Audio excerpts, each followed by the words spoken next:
सत्संगत जी, प्यार से कहना धन निरंकार जी कि किस तरह ये जो परमात्मा है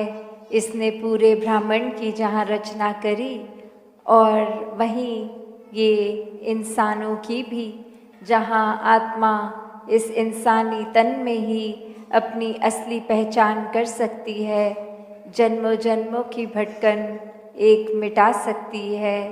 एक परमात्मा के दर्शन करके हर पल अपने जीवन को एक पूर्णता से जी सकती है,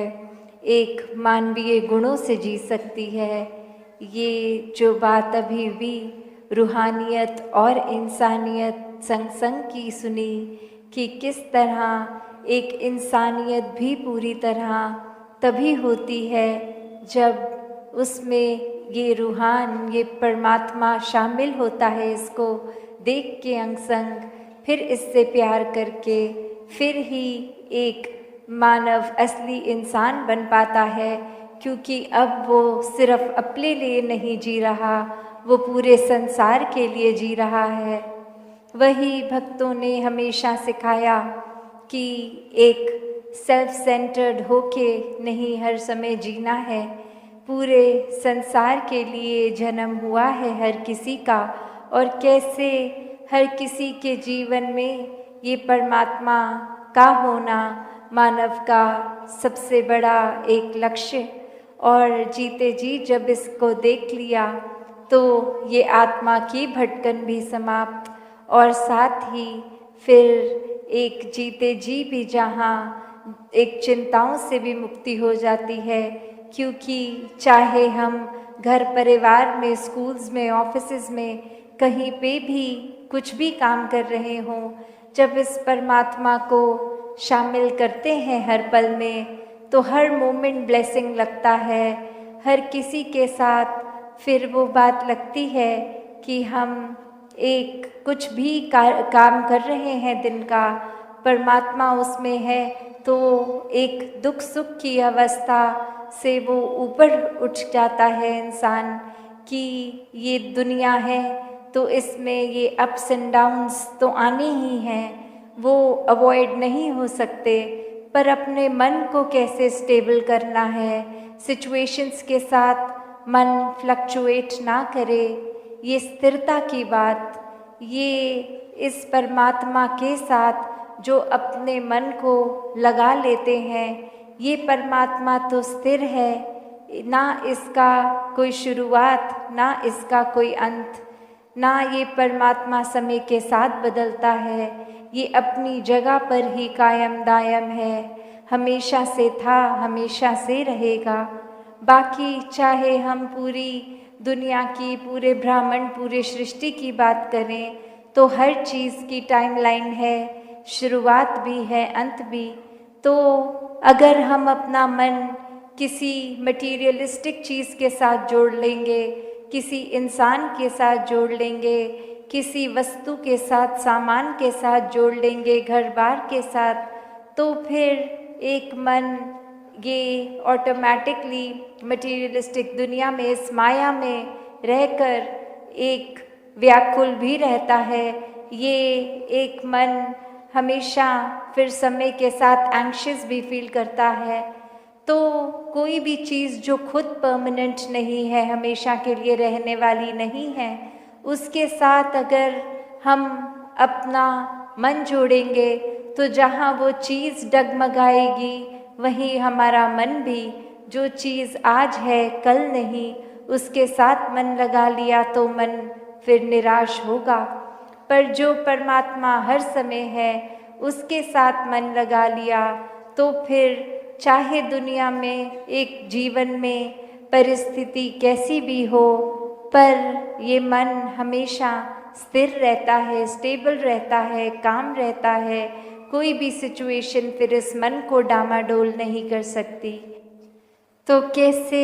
अपने जीवन में जहाँ वो बैलेंस, वो मिडिल पाथ बहुत ही ज़रूरी है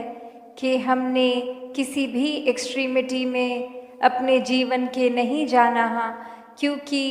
जैसे एक कॉइन है तो उसके दो हिस्से होते हैं, हेड और टेल्स। वैसे ही जीवन में ये सुख दुख आते जाएंगे, पर जब बहुत ज़्यादा एक सुख का जीवन चल रहा है, उसका फिर अचानक से समय वैसा ना रहना और दुख आना, तो मन बहुत ही परेशान हो जाता है। और वहीं जहाँ जब दुख खत्म होता है और अब जीवन अच्छा लगता है, तो मन बहुत ही खुश हो जाता है। तो कैसे एक संत भक्त हमेशा से बात समझाते हैं कि कोई भी अपने मन को इस एक्सट्रीम सिचुएशन के साथ ना जोड़ें, ये मान के चलें कि हर कुछ टेम्पररी है, जो आज है कल नहीं। और जो व्यक्ति फिर इस परमात्मा को, निराकार को हर सिचुएशन में डाल देता है, तो उसके लिए तो दुख भी दुख नहीं रहता, वो तो आनंद में हर समय ये ब्लिस फील करते हुए हर समय ही होता है। कोई भी चीज़ अगर अपने मन मुताबिक हो ना हो, वो ये जानता है कि ये परमात्मा के मुताबिक हुई है और इसी में एक हर एक की भलाई है।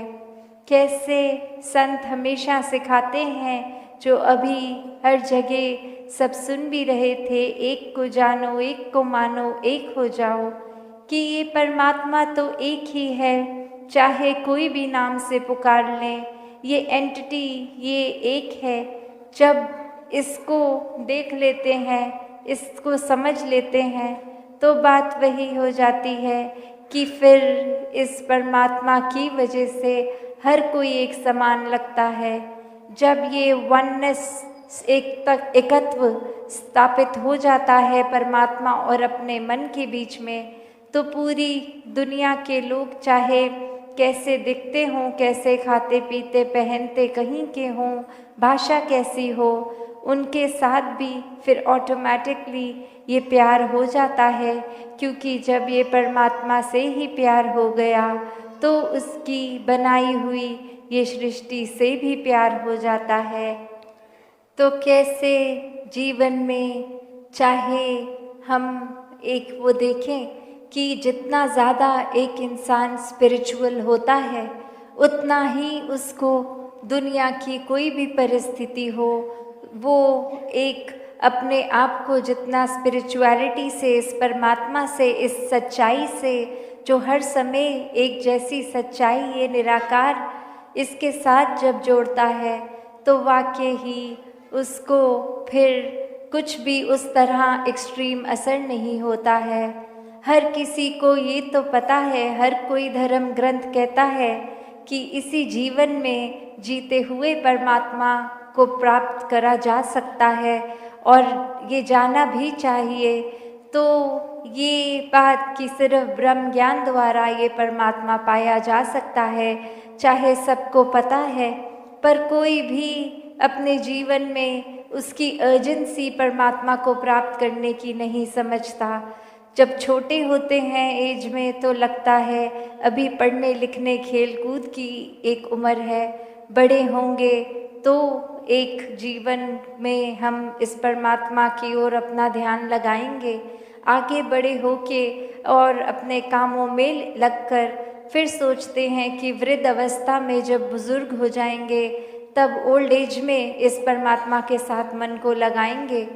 तो बात वही कि ये जो डिले करने की आदत कि अभी नहीं बाद में, पर इंसान को ये ही नहीं पता कि एक जीवन में टोटल सांसें कितनी हैं, बचपन के बाद जवानी आनी भी है कि नहीं, जवानी के बाद बुढ़ापा आना भी है कि नहीं। तो कैसे अपने जीवन में, जहाँ ये जानते हुए कि सबसे ज़रूरी ये परमात्मा ही है, और इसको जानकर, इससे प्यार करके हर समय अपने मन में भक्ति भर के एक हर पल जीना है, फिर भी एक ये जो इंसान डिले कर देता है, तो इसी के ऊपर एक कहानी भी है कि एक गुरु अपने राज्य में जब आते हैं कि जहाँ उनके बहुत भक्त होते हैं, तो एक भक्त उसमें से पूछता है गुरु से कि ये पूरे संसार को बहुत ही एक ये पता है कि ब्रह्म ज्ञान से ये आत्मा को परमात्मा का बोध ये चाहिए, ताकि वो जीते जी ही मुक्त हो जाएं, और ये आंखें बंद होने के बाद मौत आने पर भी फिर ये मुक्ति हो। तो ये हर किसी की इच्छा है, तो हर किसी को ही ये प्राप्त कीजिए, ये दीजिए ये दान। तो आगे से वो गुरु कहते हैं कि ये किसी की भी इच्छा नहीं है, और वो भक्त बहुत ही हैरान हो जाता है कि ये ऐसा नहीं है गुरुजी, सभी चाहते हैं मोक्ष को प्राप्त करना।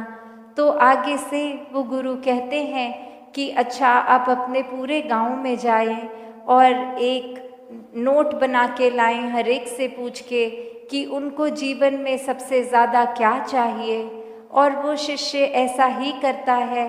कि जा जा के हर एक से पूछता है, आपको जीवन में सबसे ज़्यादा क्या चाहिए। और फिर जब वो शाम होती है, आंसर देखकर कहता है कि गुरुजी आप ठीक बोल रहे थे, किसी को भी मोक्ष और मुक्ति की तो पड़ी ही नहीं हुई है। जिससे भी पूछा वो इंसान बोला कि मुझे बड़ा घर चाहिए, मेरा स्वास्थ्य ठीक नहीं, मेरी सेहत बेटर हो जाए, मेरे पास सिर्फ एक साइकिल है, मेरे पास गाड़ी बन जाए। तो ऐसे एक मटीरियलिस्टिक, एक तन से जुड़ी हुई ही डिमांड्स थी। आत्मा का कल्याण, ये एक मोक्ष की ओर तो किसी ने भी बात नहीं करी। तो बात वही कि इंसान जब जानता भी है कि सबसे ज़्यादा ज़रूरी इस परमात्मा के एहसास में रहना है, फिर भी जीवन का बहुत कम ही समय निकालता है परमात्मा के लिए। तो कैसे एक वो बात ही कि एक और छोटा उदाहरण कि परमात्मा की प्राप्ति इस तरह होनी चाहिए, जैसे पानी के अंदर अगर अपने मुंह को ज़्यादा देर रखते हैं तो ऑक्सीजन कम होने पर वो सांस लेना भी मुश्किल लगता है। उस समय जो लगता है कि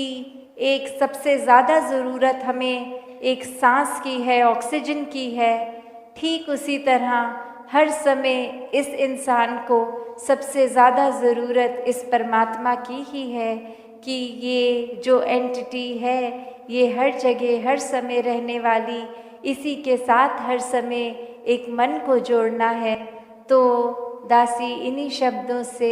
आप सबसे आज्ञा लेके कि ये संसार में जहाँ जीवन इस परमात्मा को जानकर भक्ति करने के लिए बना है, तो इंसान समय ना गवाते हुए सारे दुनिया की अपनी रोल्स एंड रिस्पॉन्सिबिलिटीज़ घर की कहीं की भी हों तो वो निभाते हुए साथ में ये भक्ति में अपने मन को जोड़े रखें, ताकि हर समय की भक्ति हो जाए। इस जीवन में आए हो तो एक पहचान अपनी असली वो जीते जी कर लो। जैसे अक्सर हम सुनते हैं कि self realisation through God realisation, कि कैसे एक आत्मा जब शरीर बदलती है और वो उसी भुलेखे में कि ये जो चमड़ी है, ये जो बॉडी मिली है, इसी का ही एक असली हम यही हैं। परंतु ये जो बात है कि इस आत्मा को टेम्पररी ये बॉडी मिली और इससे पहले न जाने कितनी और एक जानवरों का रूप और भी कितने अलग अलग रूप धारे, और फिर ये जीते जी जब पहचान हो जाती है, जो सारे धर्म ग्रंथ बताते हैं कि जीते जी इसी जीवन में इस परमात्मा की प्राप्ति करी जा सकती है। इसको प्राप्त करने के लिए एक बहुत ज़्यादा समय नहीं लगता। इसको रूबरू आमने सामने देखने का ब्रह्म ज्ञान द्वारा फिर ये निराकार जब नज़र आता है हर समय, तो जीते जी इसी की भक्ति फिर हो जाती है। इंसान एक संसार में आके कहीं भी जब पैदा होते हैं तो ये अपने आप के कल्चर को सबसे ज़्यादा अच्छा मानना शुरू हो जाते हैं। जिस तरह का वो कपड़ा पहनते हैं, खाना खाते हैं, भाषा बोलते हैं, उसी को सबसे अच्छा मान लेते हैं। तो कैसे एक वो बात कि इस परमात्मा ने हर एक प्राणी की रचना करी है, हर एक इंसान के अंदर ये परमात्मा ही है, तो फिर कोई अच्छा कोई एक बुरा नहीं हो सकता, सभी श्रेष्ठ हैं। तो कैसे एक ये इंसान की जो आंखें होती हैं, मन के भाव होते हैं, वो हमेशा एक दूसरे में भेदभाव ही देखते हैं। वो हमेशा कोई ना कोई फ़र्क करने का नज़रिया रखते हैं। ये एक बायसनेस वाली दृष्टि से देखते हैं कि कौन अच्छा है, कौन बुरा है। और एक कहानी भी दासी इसी के ऊपर रखेगी कि कैसे एक बार एक राजा ने अपने घर के टेबल पे एक गमला रखा, और वो गमला नीले रंग का, और फिर वो पूरी प्रजा में कहता है कि मेरे को पीछे वाली दीवार भी बिल्कुल हूबहू इसी रंग की करानी है। और फिर वो जब सब लोग बारी बारी आके पेंटर्स पेंट करते,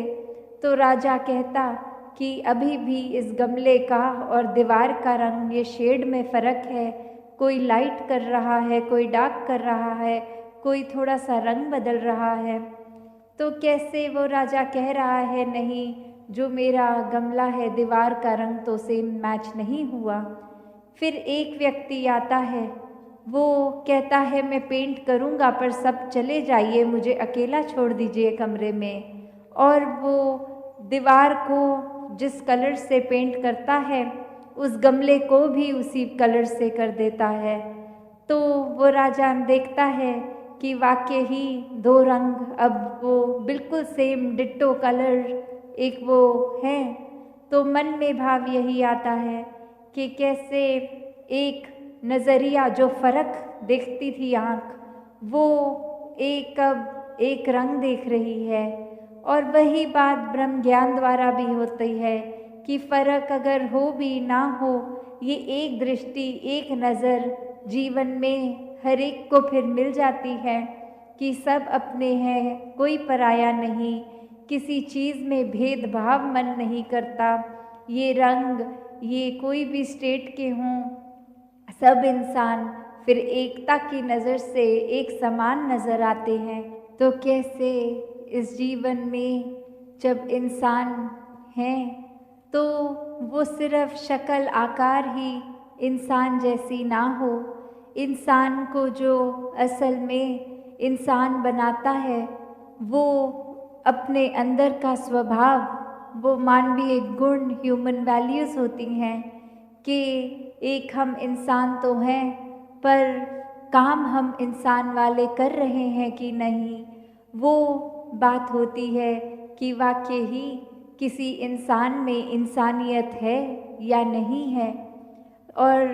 सिर्फ एक वो व्यवहार में इंसानियत, अच्छी आदतें, अच्छी भाषा, प्यार दिल में होना, दिल का विशाल होना, नफ़रत ना करना,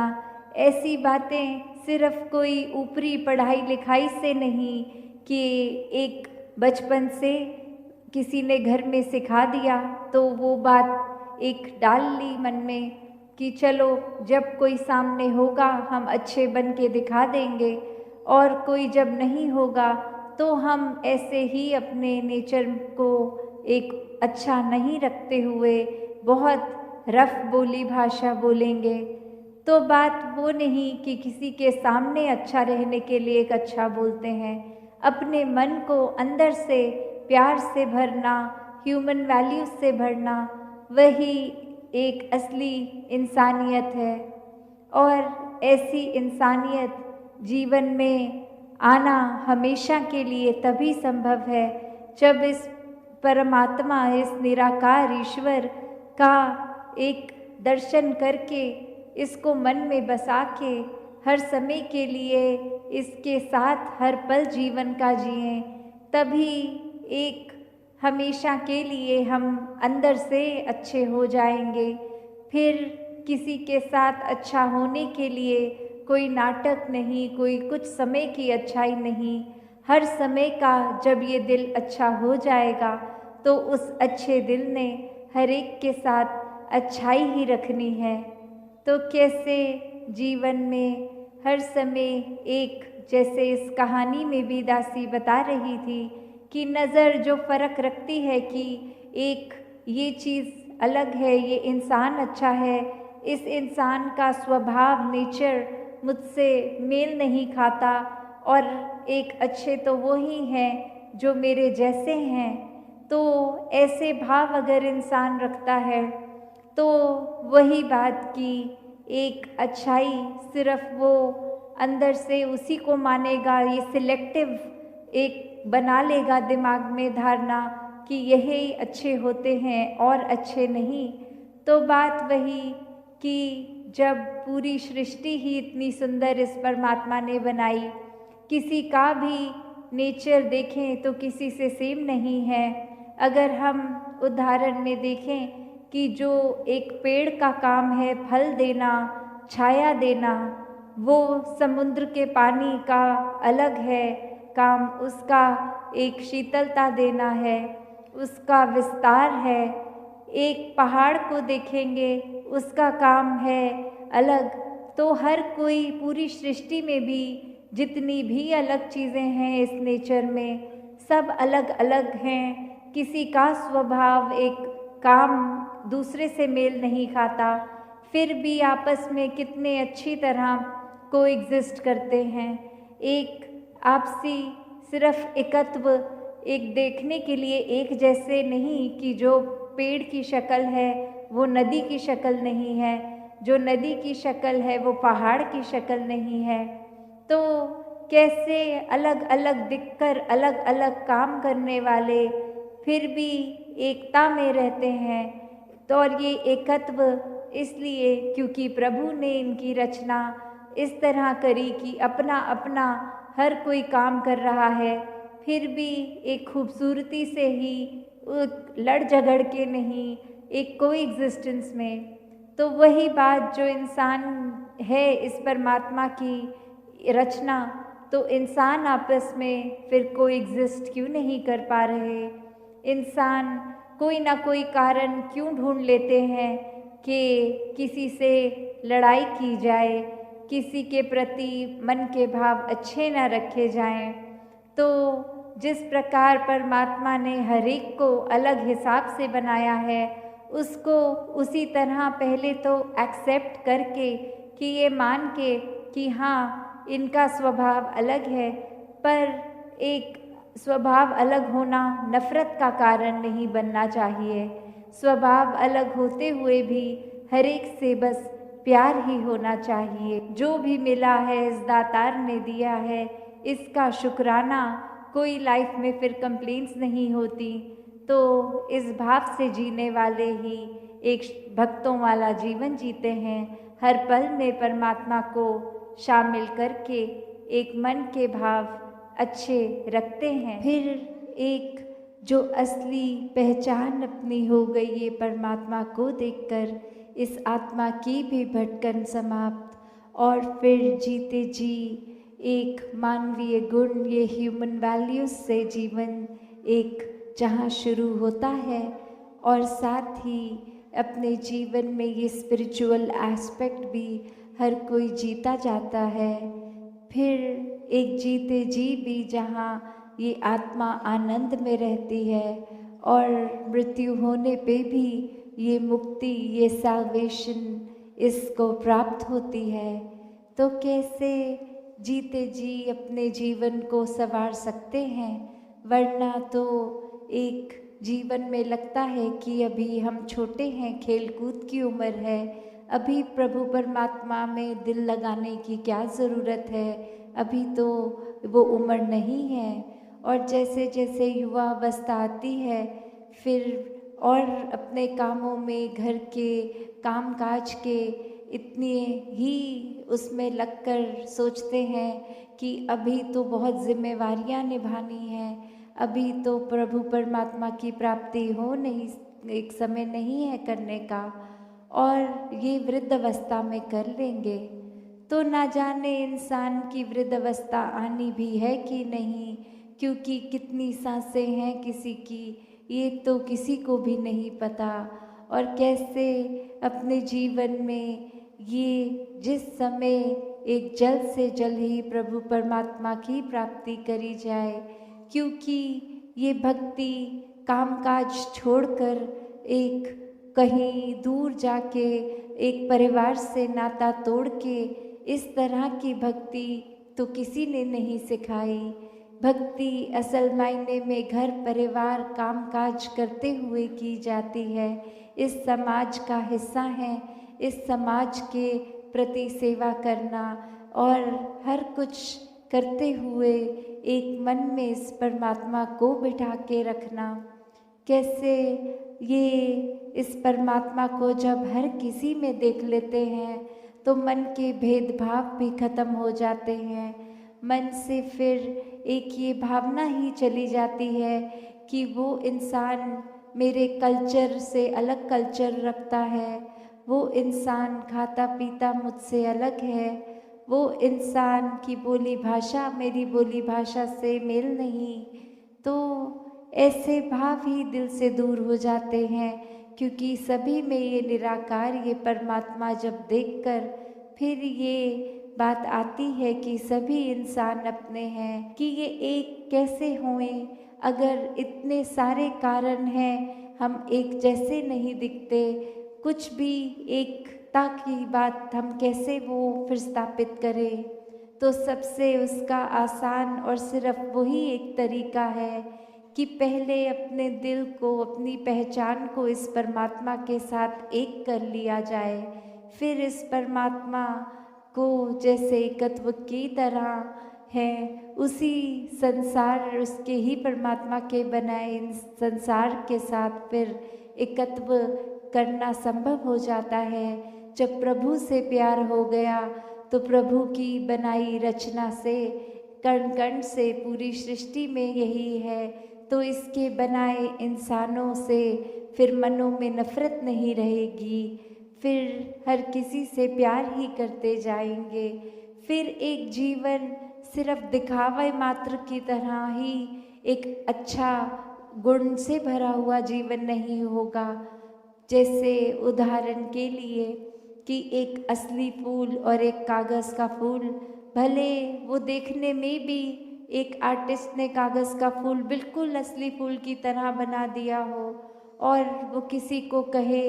कि दूर खड़े होके पहचान करो कौन सा असली फूल है कौन सा नकली, तो एक ही मात्र वो तरीका